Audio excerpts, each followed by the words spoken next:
Hey baker friends, I am in the kitchen today baking macarons, and I have to admit I have never made them before.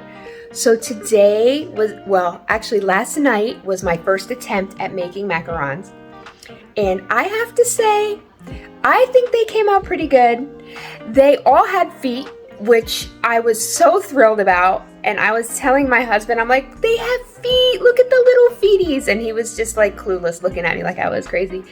But for anybody who's made macarons before, you get me. So I'm going to turn this camera around and I'm going to show you my little babies. And here they are.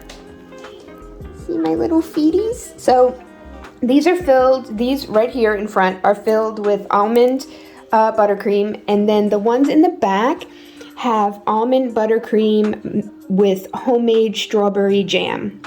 And I have to say they are a little bit delicious, and I may or may not have eaten too many.